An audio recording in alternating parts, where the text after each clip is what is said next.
$315 trillion in global debt.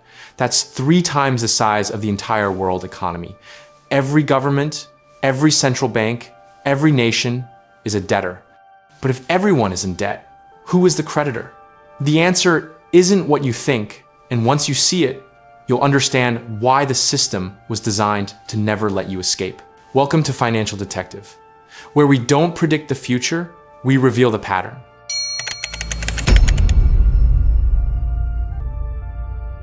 Let's start with a question that should be simple to answer, but isn't. The United States government owes $38 trillion. Japan owes $9 trillion. China, despite being the world's manufacturing powerhouse, owes $14 trillion. Germany, France, Britain, all drowning in debt. Add it all up, and the planet owes $315 trillion. That's not a misprint. $315 trillion. 3 times global GDP. More than the combined value of every stock, bond, property, and asset on Earth. But here's where logic collapses. If everyone owes money, who is owed? Most people assume the answer is China. The narrative goes like this. America borrowed from China to fund wars and welfare, and now China owns us. That's the story. It's clean. It's simple, and it's almost entirely false. China holds approximately $750 billion in US Treasury bonds. That sounds massive until you realize the US owes $38 trillion. China owns 2%, not 20%, not 50%, 2%. So if China isn't the creditor, who is? Japan holds about $1 trillion, still only 2.6%. The United Kingdom, $650 billion, about 1.7%. Add up all foreign holders, every country on Earth that owns US debt, and you get roughly $8 trillion. That's 21% of the total, which means 79%, nearly $30 trillion, is owed domestically to American institutions, American banks, American pension funds, American citizens. The United States borrowed $38 trillion, and $30 trillion of it is owed to itself. And this isn't unique to America. Japan's debt is almost entirely held by Japanese banks and the Bank of Japan. Europe's debt is held by European institutions, and the ECB, China's debt, is held by Chinese state banks. Every country borrowed money and owes it to its own financial system. Which brings us back to the paradox. If we owe the money to ourselves, why does the debt exist at all? The answer will shatter everything you thought you understood about money, government, and power.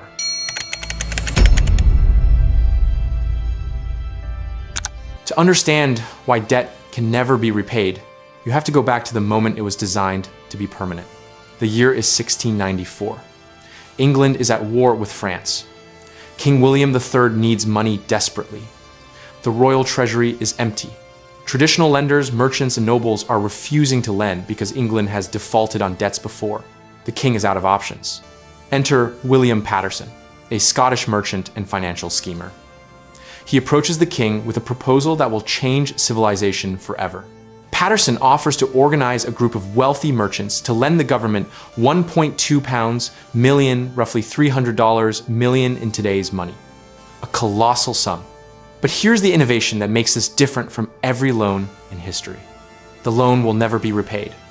Instead, the government will pay interest 8% annually forever. And to manage this arrangement, Paterson proposes creating a new institution, the Bank of England. Here's how the mechanism works. 1. Wealthy merchants give their gold to the Bank of England. 2. The bank lends that gold to the government. 3. The government pays interest annually from tax revenue. 4. The bank distributes that interest to the merchants. 5. The principal, the original £1.2 million, is never repaid.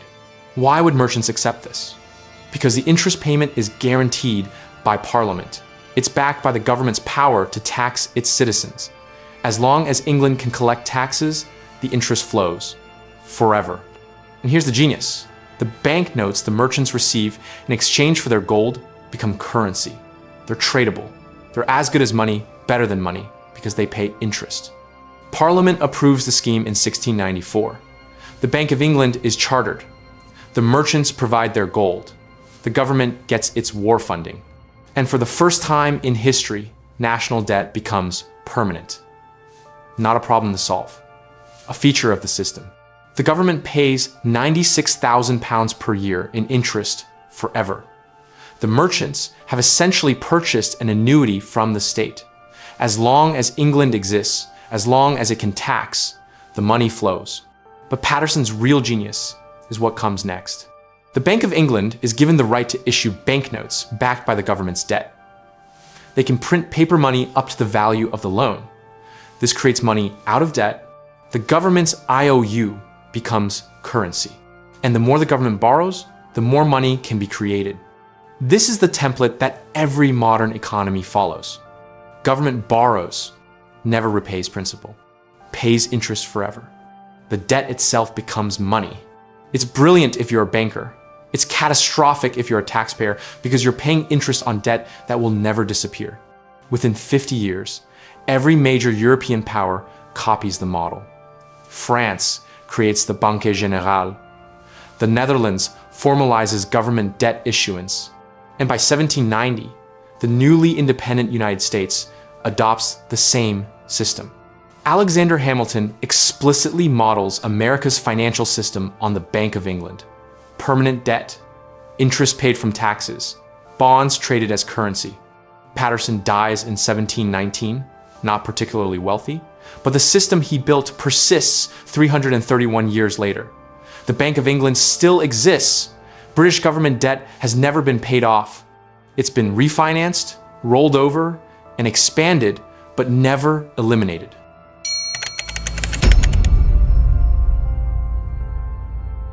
By the early 1800s, European governments had embraced debt. They borrowed for wars, infrastructure, and operating expenses.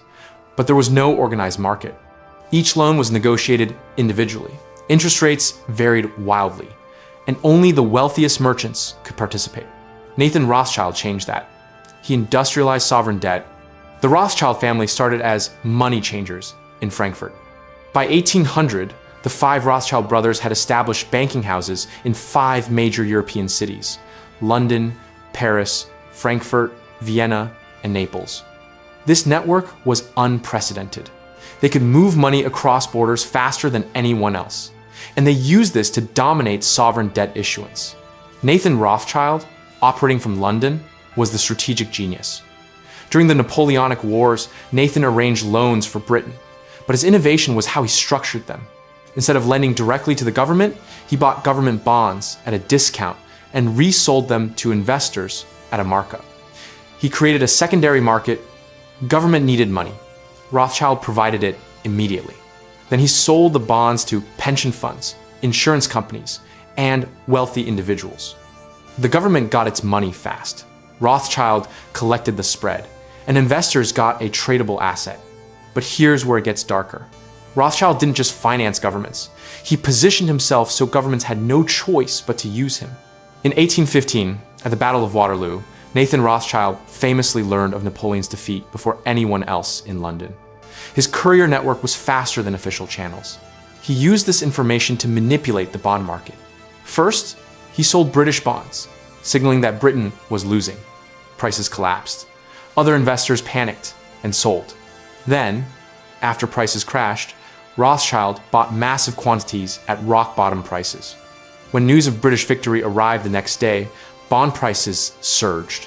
Rothschild made millions. This established the Rothschild model.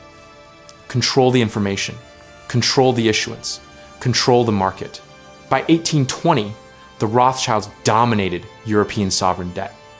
If a government needed to borrow, they went through the Rothschilds, because the Rothschilds controlled the investor network. They had the distribution, and they set the terms. Here's why this matters for the debt trap. Before Rothschild, governments could theoretically refuse to pay. If a king defaulted, his creditors lost money, and the system reset. But Rothschild made sovereign debt tradable across borders. A British bond might be owned by a French investor who sold it to a German bank, who used it as collateral for a loan to an Austrian aristocrat. The web of ownership became so complex that defaulting wasn't just refusing one creditor, it was collapsing an entire international financial network. This is the Rothschild innovation. Make debt so interconnected that default becomes impossible, not because governments are responsible, but because default would trigger systemic collapse. Governments became trapped. They had to keep paying, and they had to keep borrowing to pay the interest on old debts. The debt trap was no longer just permanent. It was inescapable. The Rothschild family wealth peaked in the mid-1800s. They were the richest family in the world, richer than any king. And that wealth came from one source: interest on sovereign debt. They didn't produce anything. They didn't build anything. They lent money to governments and collected interest forever.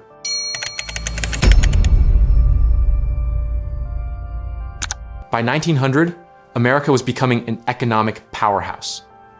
But it still had a primitive financial system. Banks operated independently. The money supply was tied to gold. And there was no central mechanism to manage debt. JP Morgan fixed that not for the public good, but to protect his banking empire. In 1907, there was a financial panic. Stock prices crashed, banks failed, the economy seized up. JP Morgan personally organized a bailout. He gathered the major New York bankers in his library, locked the doors, and forced them to pledge their own money to stabilize failing banks. It worked. The panic ended, and Morgan became the de facto central banker of America. But he was 70 years old. He knew he couldn't do it again. So Morgan and his associates, the most powerful bankers in America, designed a permanent solution. They needed a central bank, but Americans hated central banks. The first and second banks of the United States had been shut down by populist opposition. So Morgan's group disguised it. In 1910, Morgan's associates, including Senator Nelson Aldrich and representatives from the largest banks, held a secret meeting on Jekyll Island, Georgia. For 9 days, they designed the structure of what would become the Federal Reserve System. The meetings were secret because they knew if the public found out that bankers were designing the nation's monetary system, there would be riots.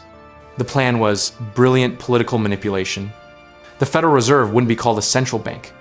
It would be called a Federal Reserve System. It wouldn't be one institution. It would be 12 regional banks. It wouldn't be controlled by Wall Street. It would be overseen by a board of governors appointed by the president. It looked decentralized, democratic, public, but the structure ensured banker control. The regional Federal Reserve banks were privately owned by member banks. Those banks elected the boards of the regional feds. And the regional feds elected the Federal Reserve Board. The government appointed some members, but the bankers controlled the system. And the most important power, the power to create money and buy government bonds, was given to the Federal Reserve Bank of New York, which was controlled by the largest Wall Street banks, Morgan's banks. The Federal Reserve Act passed Congress in December 1913, largely because most representatives didn't understand what they were voting for. And immediately, the debt trap expanded. Now, the government didn't just borrow from banks. It borrowed from the Federal Reserve, which could create money to buy bonds. Unlimited demand for government debt. Here's why this matters. Before the Federal Reserve, there was a limit to how much the government could borrow. Banks only had so much money to lend, but the Federal Reserve could create money by purchasing government bonds. The mechanism: the government issues a bond. The Fed buys it with newly created money. The government spends the money. The debt goes on the Fed's balance sheet, backed by nothing but the promise that taxpayers will service it forever. This is the mechanism that enables infinite debt. The Federal Reserve ensures there's always a buyer for government bonds, always demand, so the government never has to stop borrowing. It can roll over debt forever because the Fed will always buy it. And the interest payments flow from taxpayers to the banks that own the Federal Reserve System. Morgan died in 1913, the same year the Federal Reserve was created. But his legacy is the structure that makes the current $38 trillion in US debt possible. Without the Federal Reserve, the government couldn't borrow at this scale. The market wouldn't support it. But with the Fed as a guaranteed buyer, there's no limit.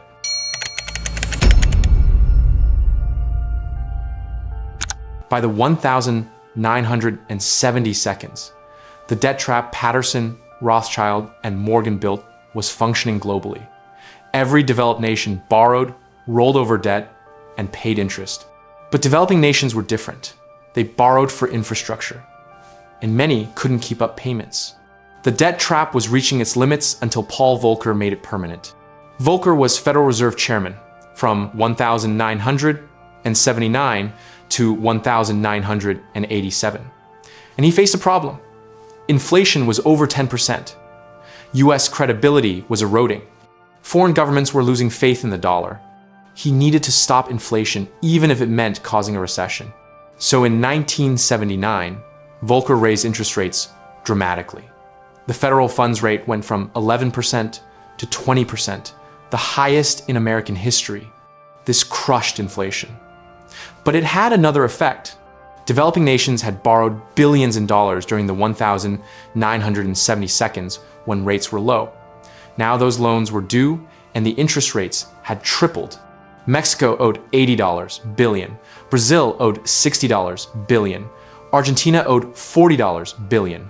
And they couldn't pay. The interest alone exceeded their export revenues. In August 1982, Mexico announced it couldn't make payments. Default. This should have triggered global financial collapse. American banks had lent most of that money. If Mexico defaulted, Citibank, Bank of America, Chase Manhattan, all would take massive losses. Some might fail. The entire banking system was at risk.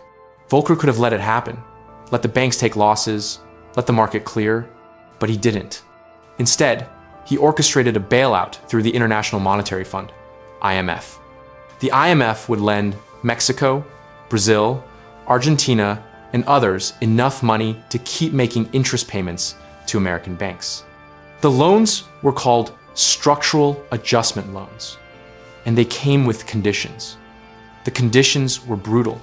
Governments had to cut spending, privatize state assets, open markets to foreign investment, devalue currencies, basically dismantle their economic sovereignty in exchange for the money to keep paying interest. And here's the key. The IMF loans didn't reduce debt. They just rolled it over, made it manageable, but permanent. This is the Volcker innovation. When debt becomes unpayable, don't forgive it. Restructure it. Lend enough to keep interest payments flowing.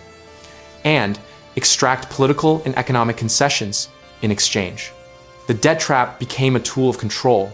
Countries that couldn't pay were forced to open their economies, sell their assets, and submit to foreign economic policy in exchange for the privilege of staying in debt. This pattern has repeated for 40 years. Greece in 2010, Argentina in 2001, Sri Lanka in 2022. Every time, the same structure. IMF loans to keep paying interest. Austerity imposed. Sovereignty surrendered. And the debt never eliminated, just restructured, made perpetual. Volcker died in 2019, but his legacy is the mechanism that ensures the debt trap is global and inescapable. Even when countries can't pay, they're not allowed to default. They're refinanced into permanent indebtedness. And the interest keeps flowing to the creditors. The same banks, the same institutions, the same system Patterson created in 1694.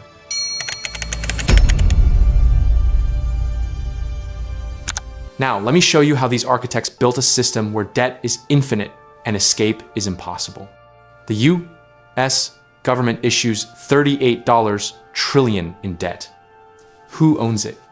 About $20 trillion is owned by the American public. Pension funds, mutual funds, insurance companies, banks, and the Federal Reserve.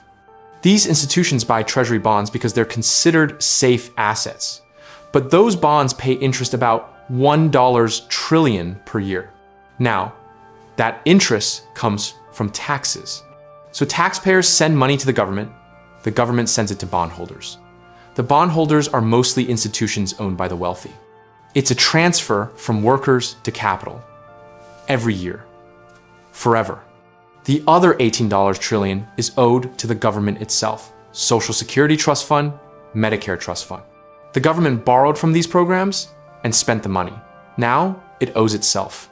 But ultimately, taxpayers owe, because when Social Security needs to redeem those bonds, The government has to raise taxes or borrow more to pay. It's a shell game.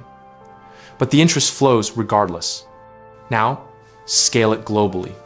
Japan owes $9 trillion, mostly to Japanese institutions and the Bank of Japan. Europe owes $14 trillion, mostly to European banks and the ECB. China owes significant domestic debt held by state banks. Every country is running the same system, and they're all interconnected. Japan holds US treasuries. The US holds European bonds through the IMF. Europe holds developing nation debt through the World Bank. It's circular. Everyone owes everyone. And the interest flows upward to the institutions that manage the debt.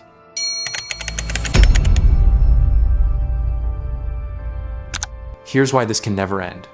If the US paid off its $38 trillion, the money supply would collapse. Because dollars are created when the government borrows. If it paid off the debt, those dollars would disappear. Deflation, depression, economic collapse. So the government can never pay it off.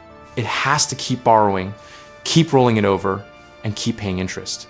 The same is true globally. If every government paid off its debt, the global money supply would shrink by 2/3. There wouldn't be enough money to conduct trade. The system would seize, so debt can't be eliminated. It's structural, necessary, by design. And here's who profits. The institutions that hold the debt: BlackRock, Vanguard, State Street, Fidelity. These asset managers control tens of trillions. They buy government bonds with other people's money, pension funds, retirement accounts, insurance premiums, and they collect the interest, about $1 trillion per year from US debt alone, plus interest from Japan, Europe, everywhere. That trillion per year in interest payments flows from taxpayers to bondholders. It's the largest wealth transfer in history, continuous, structural, and invisible to most people because it's not called a tax, it's called debt service. But it's the same mechanism. Workers pay, institutions collect, and the debt never decreases.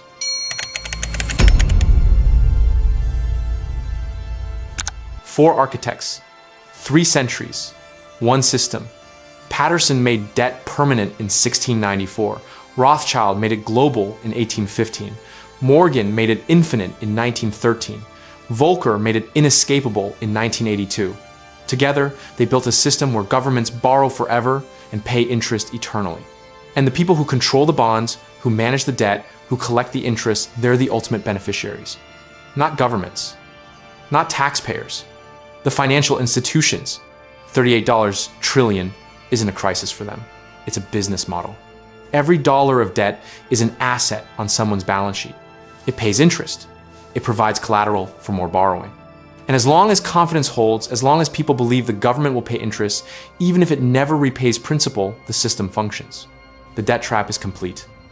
And escape isn't possible. Not without collapsing the entire financial system. So the next time someone asks, who do we owe this money to? The answer is simple. We owe it to the system. And the system was designed so we can never pay it back.